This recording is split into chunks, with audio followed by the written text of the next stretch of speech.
Well, hello, hello, hello. Good morning, good morning, good morning. This is your girl, Dr. Stephanie D. Barnes, CEO of C Suite Women's Network, where I work with women and a few good men to help them to be the CEOs of their lives. And being the CEO of your life means that you are making the decisions to create the life you desire and deserve. So, today we are bringing you day two of the four-part series, Who's at Your Table, being deliberate about who is feeding your mind. Now, on yesterday, we talked about the importance of taking control of your table and being thoughtful about who you are sitting at the grown folks table.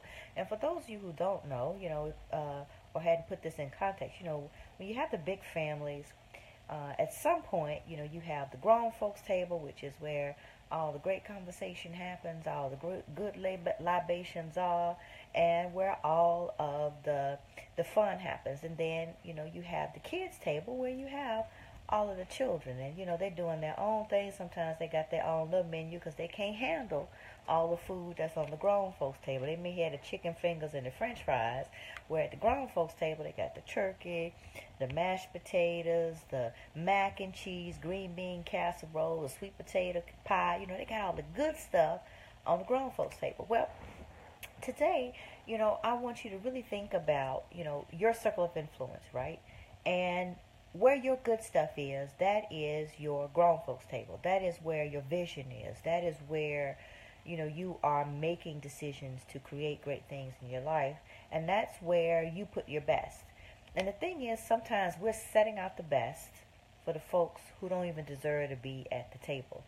They don't they can't appreciate the fineness of what we have to offer. They can't appreciate the vision. They can't appreciate the best of us, but we're giving the best of ourselves to them. So today, I want to talk about, you know, who should be at the kids' table. Now, just to review really quickly, we talked about yesterday that there were five people that needed to be at the grown folks table. You need to have your counselor, your cheerleader, you need to have your North Star and your sunshine and your iron sharpener. Okay? So those are the folks who do deserve the best of what you have to offer. Those are the folks who do deserve being at the grown folks table. Right? But now we want to talk about who are those jokers that you need to put at the kids' table. They are going to get um, they're going to get what they get, or either they don't get anything at all. So let's talk about who should be there. So the first type of person that needs to be, at the kids' table, is your sunburn, right?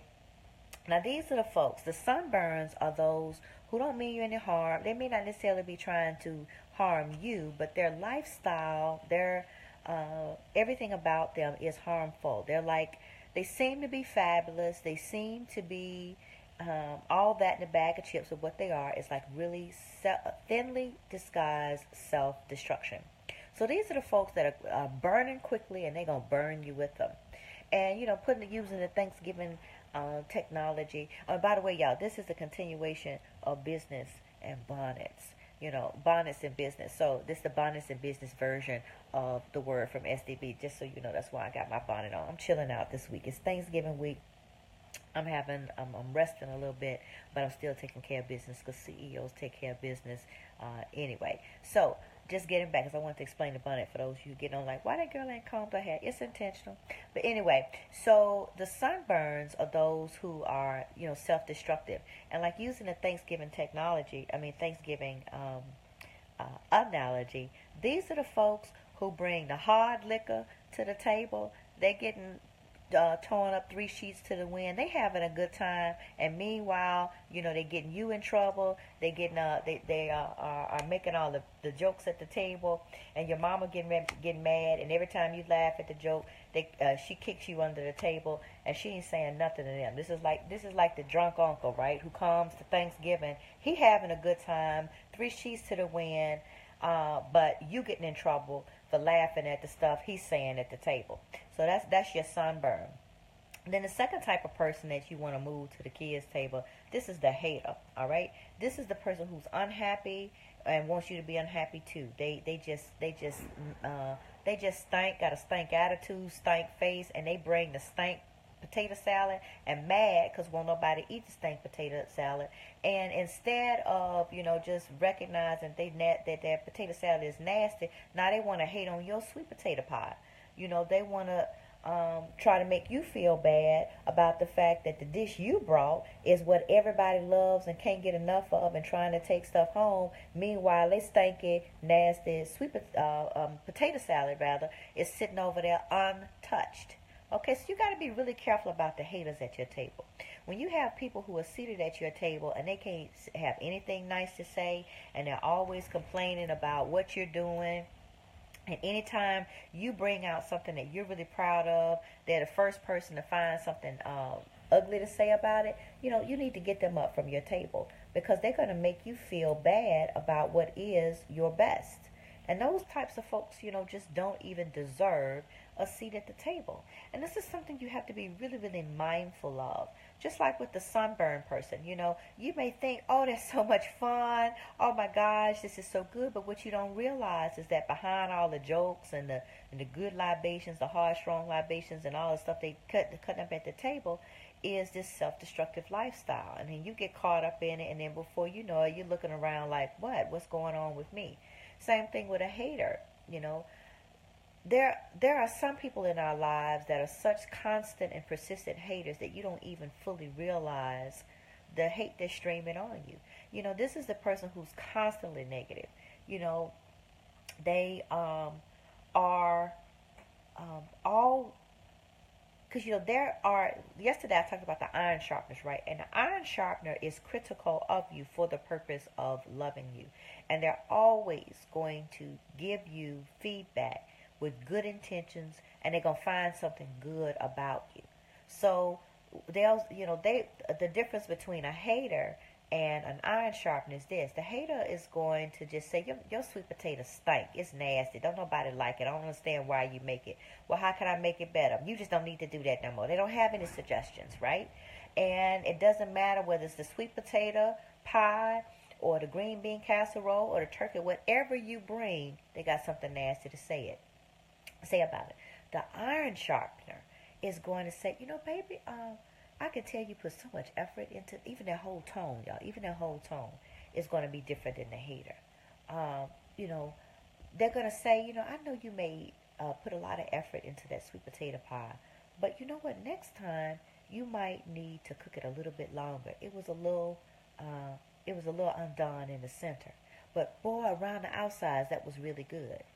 And then they're going to ask you, well, how did you make the sweet potato pie? Okay. Well, did you think about this? What about that? They're going to actively engage in a conversation with you about how to make your sweet potato pie better. The hater just going to tell you they don't like your sweet potato pie, and then when you go to ask them, well, how you make yours? They ain't got nothing to say because they can't even make no stinking sweet potato pie themselves. They just hating on yours. So that's one thing it's really important for you to recognize the difference between an iron sharpener and a hater. Because you got a lot of haters going around pretending to be iron sharpeners. And here's the thing, I talked about the voice that they use, because you got some haters who had a little sweet, nice, nasty voice too. They smile when they talk about your sweet potato salad. They smile when they're talking about you and your sweet potato pie, not sweet potato salad. I don't know what that is. When they're talking about your sweet potato pie to your cousin, they're smiling at you while they're doing it. So be thoughtful about the criticism you receive. If someone always criticizes you but never has anything to offer as a solution, that's a hater. Move them to the kids' table. The next type of person that you want to be conscious about at your table is the limitator, all right? This is the person who is limited by their negative views. They're limited by their experiences. They want to box you into their limited version of life, and they don't want to hear anything else. So, they have the view of the world like this. And if you outside that box in any way, what you're doing is wrong. And they'll go so far as to say is, well, I ain't never did it that way. That can't be right. I don't understand that. Why you want to be better? Why can't you just bring sweet potato pie every year? Why you got to try to make a lemon box pie this year? We always have sweet potato pie. Why you going to bring peach cobbler? Those are the type of people who question when you try to do something different and do something new. And so you have to be very mindful of the limitations that others have placed on their lives that they're now trying to box you in with. You know, limitators simply don't have different experiences. They don't know anything other than what they know. And because you're trying to suggest something that's different than what they know, I was trying to find my iPad.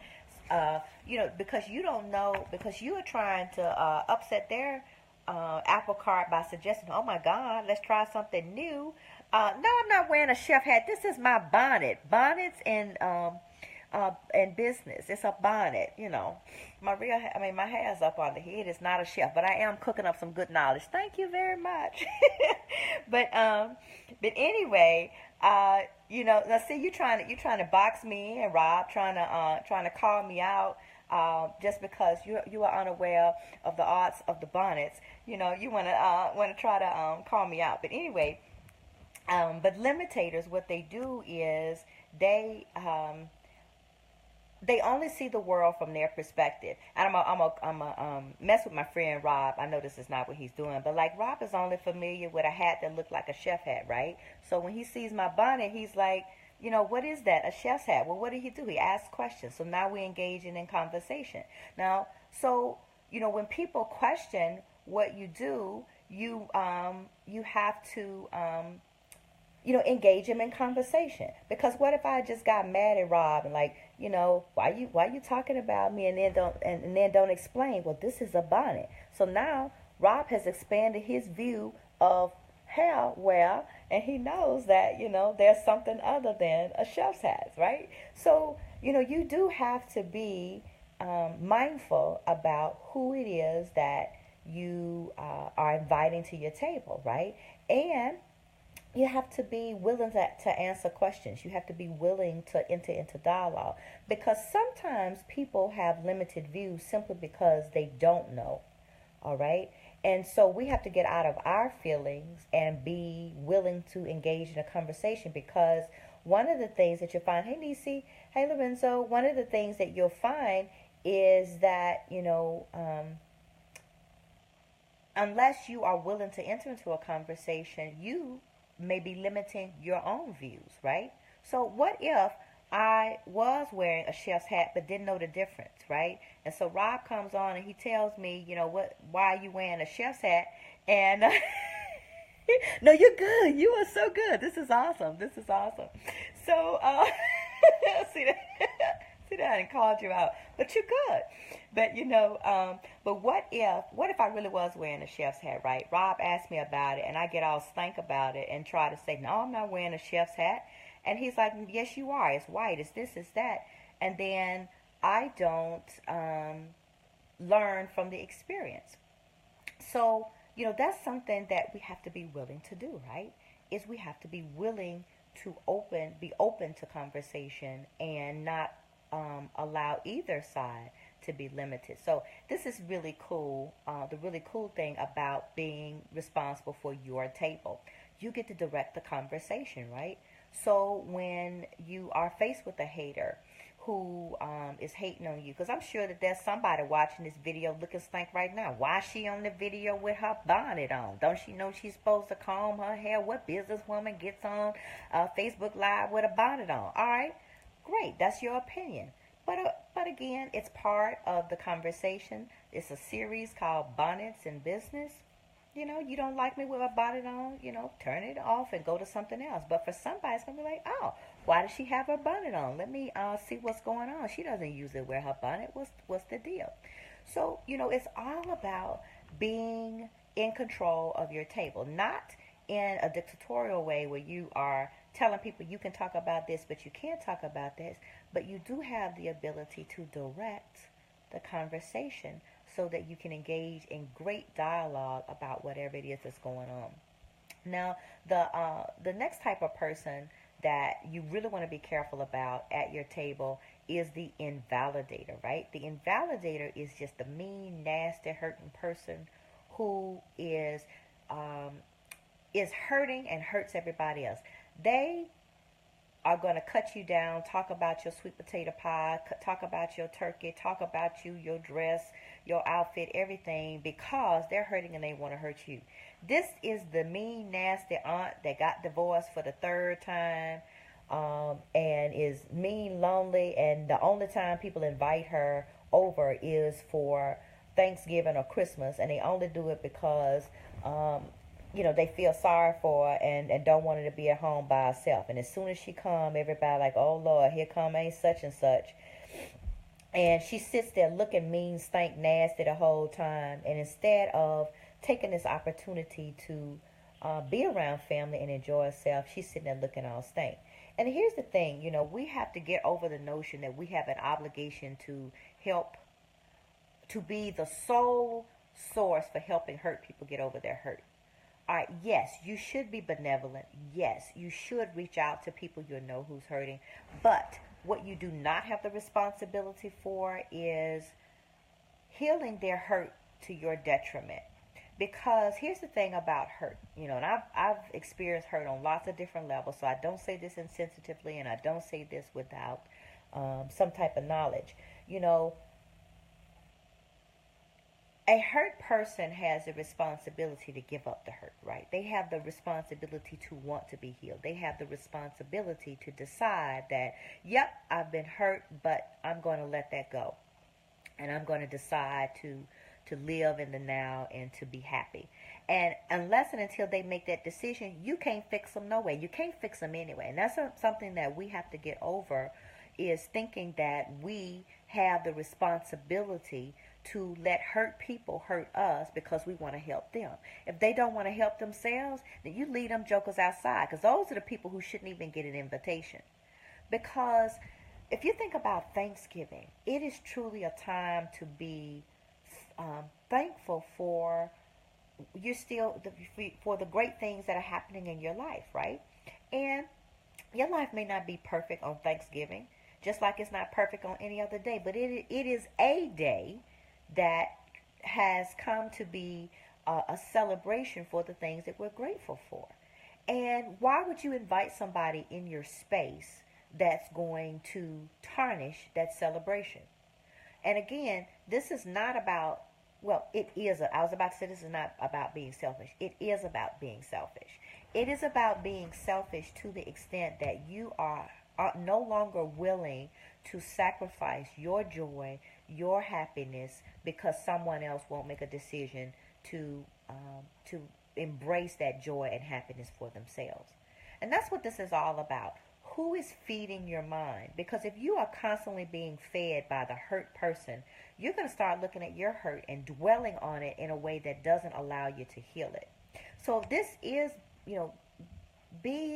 having your own table, or taking control for your table, is selfish. But here's the thing. If you truly want to help other people, you do have to be selfish sometimes. You cannot pour from an empty cup. You cannot pour from an empty cup. So if your cup is empty, you cannot help anybody else. So you do have to be selfish sometimes and fill your cup. Because far too often we think that helping other people means giving, giving, giving, giving of ourselves until we are depleted. We are depleted.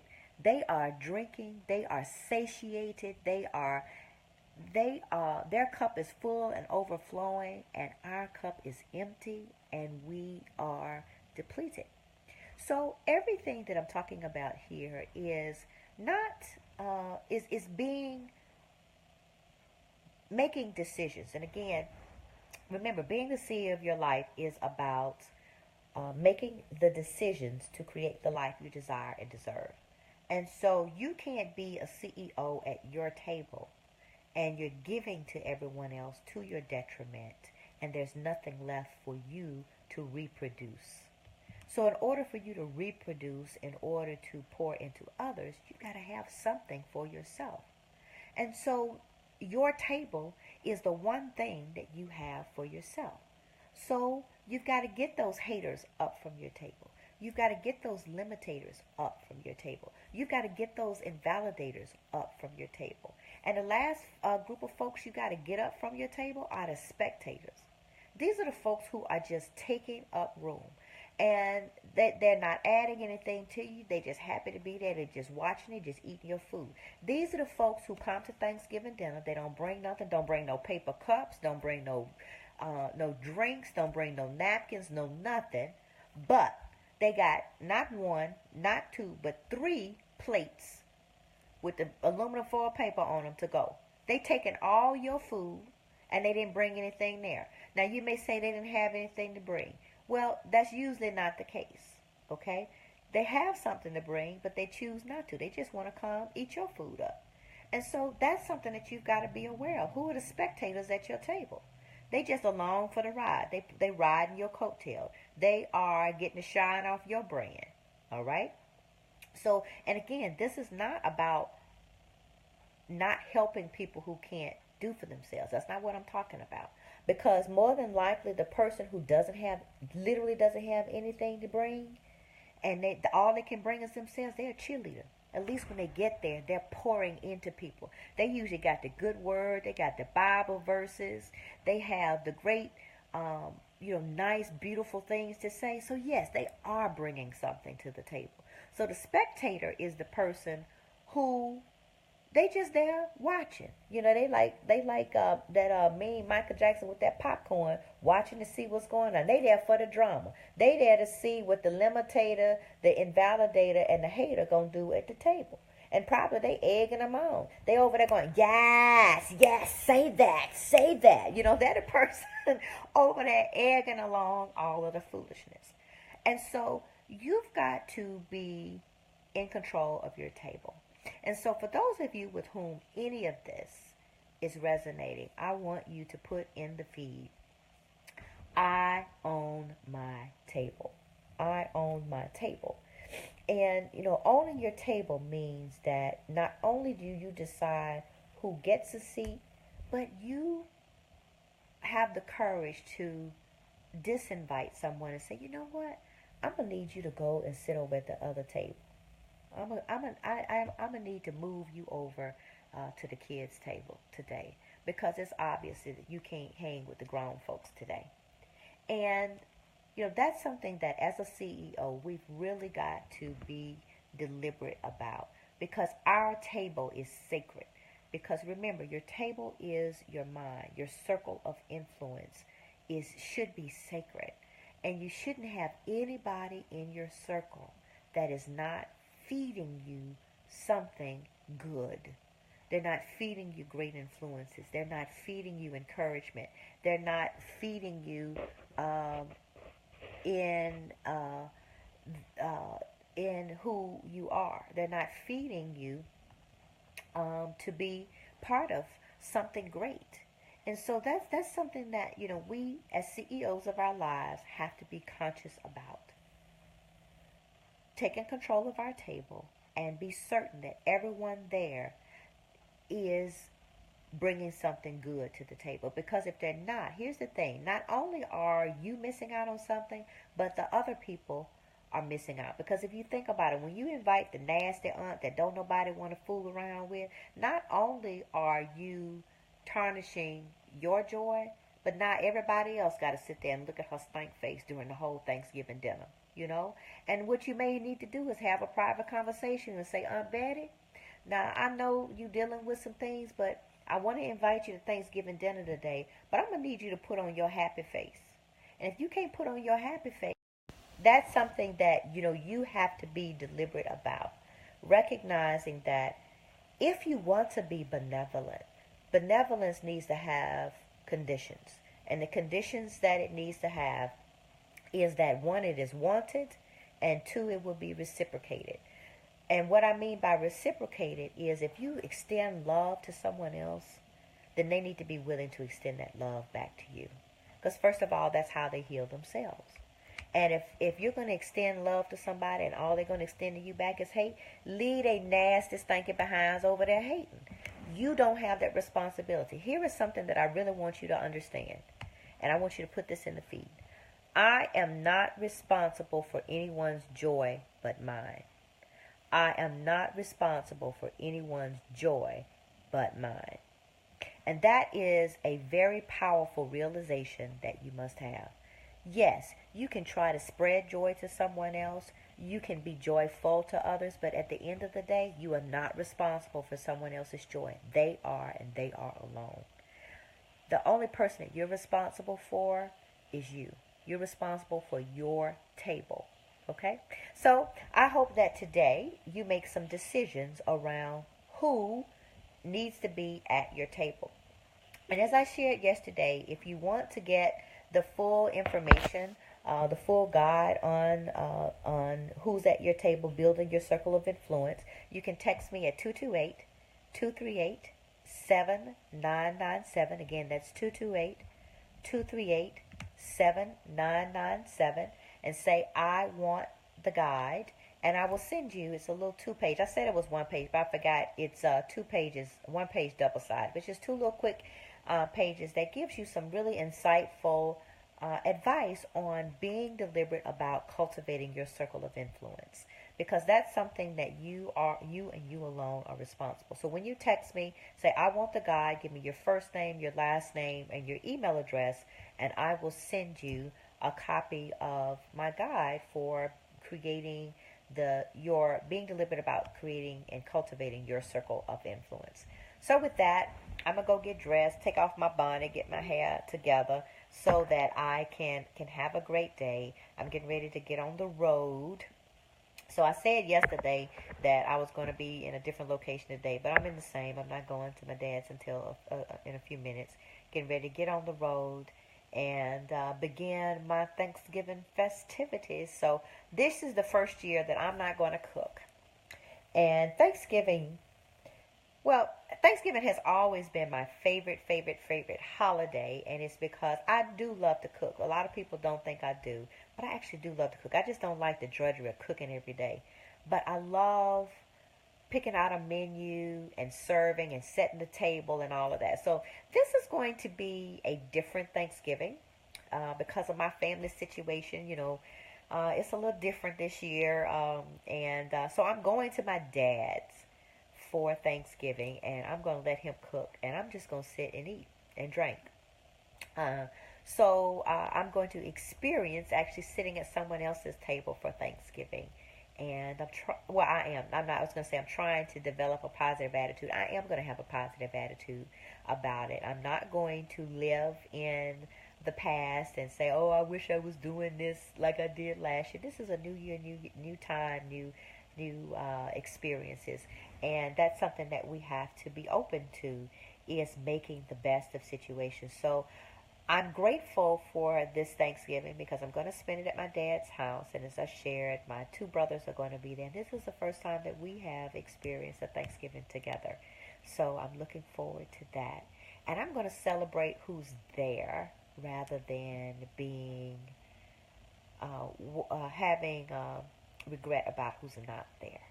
And that's what I really want you to think about as you are cultivating your table, because many times we can get caught up in who's not at the table because the one we love is not there, or we don't have somebody to love and they're not there, or there's a family member that we wish would come but they don't fool with us, and we get into all this regret about who is not at the table. What I want you to do for this Thanksgiving and every day is to celebrate who is at your table. And I say this hoping that you have decided to have the right folks there. And the thing is, whoever's at your table are the people that should be celebrated because they've shown up for you. And you may need some more folks at your table. You may need a cheerleader, an iron sharpener, and all you have at the table is your counselor and your sunshine. Be happy with that, all right? And be prayerful and hopeful that the ones that you do want to be at your table will eventually be there. But it begins with the decisions for you to create a table that others want to come to. And that's what I'm going to talk about you tomorrow, is to decide on the menu. Because once you get folks to the table, you got to have some good food to serve them. All right, because you can't invite people to your table and then they get there and you got crackers and hot sauce. They're gonna be like, okay, where's the food? So tomorrow in day 3 of the 4-part series, Who's at Your Table? Being deliberate about who's feeding your mind. I want to focus on what's on the menu. What are you serving to people so that they want to be there? Because a lot of time, oh, thank you. Thank you so much. Yeah, that's right. Iron sharpens iron. You're surrounded by butter knives. Well, girl, come on. You got to get to a table where you've got some steak knives. So, but it is about being deliberate, and we want to talk tomorrow about what are you serving to others when they get there, because you can't expect people to come to your table to serve you unless you are willing to serve them. And you got to make sure that you're serving them the right. Good morning. Um, you've got to make sure that you are serving them the right food. Because if you invite people to the table, and like I say, they're getting there expecting to have a Thanksgiving feast, and you got crackers and hot sauce, they're gonna be 38 hot and get up from the table, and you won't ever get them back again. So that's why on tomorrow, day 3 of the 4-part series, Who's at Your Table? Being deliberate about the who's feeding your mind and who's influencing you. We want to talk about your responsibilities as a great host to serve people a great meal when they get to your table. So with that, I'm going to sign out and get ready to get on the road, because my dad has cooked me a pot of greens, and I had to clean up. I'm gonna mess them greens up. All right, I'm gonna lay all up in them greens. I'm gonna have me a greens and cornbread holiday, so that I can really enjoy them. And then when I finish after the holidays, I'm gonna get back to the gym and get back to eating right, because I don't want to look like a pot of greens. I want to look like some kale. All right then. So with that, y'all have a great day. And again, your challenge today is this: be responsible for your table, and be responsible for getting the wrong folks up. You've got too great of a table to have mean, nasty, hateful people who are not going to add to you and are going to take away from the others who are seated there, because the company is just as important as the meal. So with that, I will see you on tomorrow when I bring you day 3 of the 3-part series, Who's at Your Table? Being deliberate about who's feeding your mind, the word from SDB, the bonnet and business version. So with that, have a great day. I'll see you on tomorrow. And remember, you are responsible for your table. Make it the best. Make sure that the company that is seated there is the best. And again, if you want the guideline, you can text me at 228-238-7997. Say, I want the guide. Give me your first name, your last name, your email address, and I will send it to you. So with that, peace out. See you next time.